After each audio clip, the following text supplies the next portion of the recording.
భారత రాజ్యాంగ నిర్మాత డాక్టర్ బాబాసాహెబ్ అంబేద్కర్ జయంతి వేడుకల్లో భాగంగా స్థానిక గోకవరం బస్టాండ్ వద్ద ఉన్న ఆయన విగ్రహానికి Rajamahendravaram Janasena city incharge Anusri Satyanarayana party నాయకులు పూలమాలలు వేసి ఘనంగా నివాళి అర్పించారు.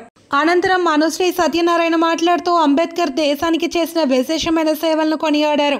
ఆయన చూపిన బాటలో ప్రతి ఒక్కరూ నడవాలి అని పిలుపునిచ్చారు. సమాజంలో వెనుకబడిన వర్గాల అభ్యున్నతికి అంబేద్కర్ చేసిన కృషి ఎప్పటికీ మరువలేనిదన్నారు. ఈ కార్యక్రమంలో జిల్లా జాయింట్ సెక్రటరీ వైవిడి ప్రసాద్, ఉపాధ్యక్షులు గుత్తుల సత్యనారాయణ, సిటీ కార్యదర్శులు అల్లటి రాజు, గున్నం శ్యామ్ సుందర్, విన్నా వాసు, సిటీ సంయుక్త కార్యదర్శి దేవకీవాడ చరపాణి, ఠాగూర్, పొట్నూరి శ్రీనివాస్, నాయకులు తలారి శ్రీను, నర్సీపూడి రాంబాబు, శ్రీకాంత్, మాసనాని, మంచు ప్రవీణ్, మణికంఠ, వీర మహిళలు, సిటీ కార్యదర్శి శాలిని, గౌతమి తదితరులు అంబేద్కర్ అభిమానులు పాల్గొన్నారు.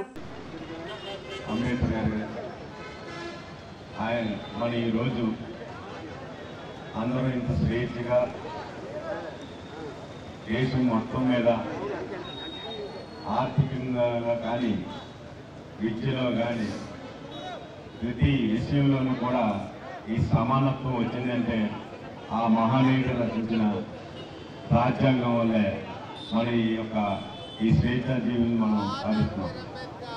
అటువంటి మహానీయుడికి జయంతి సందర్భంగా జనసేన పార్టీ తరఫున ఘనంగా నివాళులు అర్పిస్తున్నాం. ఈరోజు ఎన్డీఏ కూటమి అధికారంలోకి వచ్చిన తర్వాత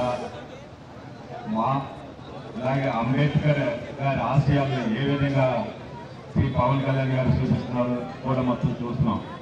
ఎక్కడో మారుమూల గిరిజన ప్రాంతాల్లో 78 సంవత్సరాల నుంచి రోడ్లు లేని పరిస్థితులు కూడా ఈరోజు శ్రీ పవన్ కళ్యాణ్ గారు ప్రతి ఒక్క గిరిజన గ్రామాల్లో కూడా రోడ్లు వేస్తూ నిజంగా అంబేద్కర్ ఆశయాలు పాటిస్తున్న మహోన్నత వ్యక్తి ఎవరైనా ఉన్నారంటే శ్రీ పవన్ కళ్యాణ్ గారు. గతానికి ఇప్పటికీ కూడా మేము చూస్తున్నాం.